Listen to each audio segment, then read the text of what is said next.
It's one of the biggest purchases and investments you can make.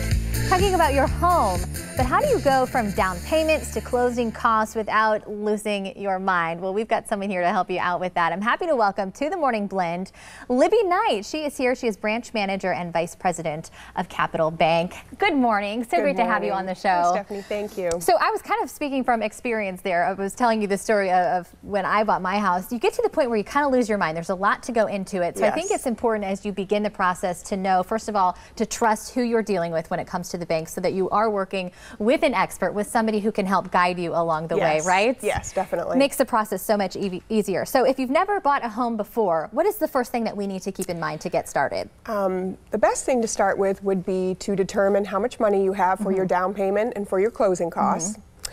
Secondly, I'd say to gather your financial documentation, so pay stubs, tax returns, and bank statements. So staying organized, and this is where I'm always thankful for my husband, because the organized one is certainly him. He's got all of his ducks in a row when it comes to that. It would take me, I don't know, like a month to get that to you, but he would pull it out for you in 5 minutes. So certainly staying organized. And then you mentioned pre-approval. Is that something, you know, before we even start looking at a home, is it a good idea to get pre-approved first? Yes, it's a great idea to get pre-qualified, so then you know what you can afford, and you can get with a realtor that can start to show you properties in your price range. Well, I think there's also some realtors out there who won't even start showing houses until they've seen that pre-approval letter, from what I've learned as well.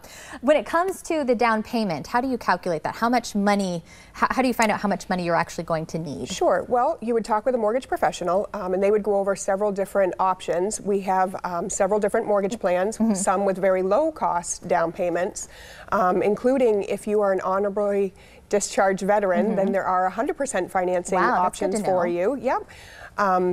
And then you would get with your mortgage professional, like I said, and they would go over that with you. So learn the programs as well. Now, I know a lot of people here, we've got beautiful waterfront locations, a lot of lots for sale. So what about building a home? Is it the same process, or is there something? Sure, a little bit different. You would, whether you already own your lot or not, you would find that, and then you would get with a general contractor, a builder, to discuss the plans of the home.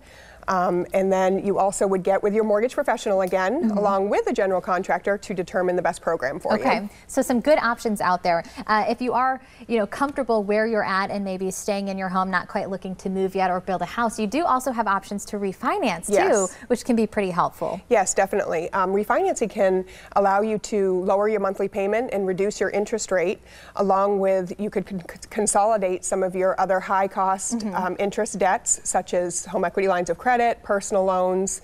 You also could take advantage of the equity in your home to do some home improvements. Yes, I was just going to say that. Yeah, if there's a project you've been kind of working on, but maybe you're a little short on cash, that's a great way to kind of use that equity. Yes, yes it is. So what do people need to know if they're listening right now and maybe that's what they want to do and they think refinancing, that's for me? What should they do, especially if they want to work with Capital Bank? They also get with a mortgage professional. So it's like the same thing as the pre-qualification.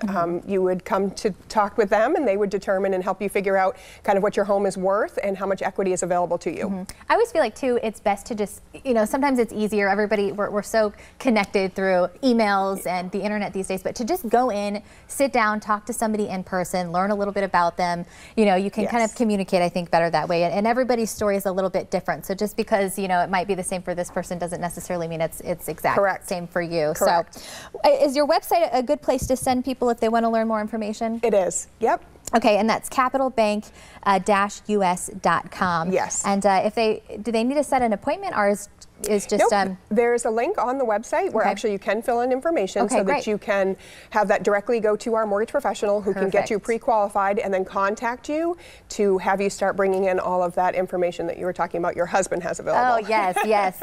Thankful for that. And then again, their website, capitalbank-us.com. Check them out, and we'll be sure to post all of this information. If you have questions for Libby, or you want to maybe learn more about what we talked about, head online to our website, because we're also going to have it there at Foxville Morning Blend. Thank you so much. So great to have you on. You made it so easy for us. Memorial Day weekend is one of the busiest travel weekends of the year, but you want to make sure you get to your destination without a hitch, right? Well, up next, the do's and don'ts for a smooth and safe journey.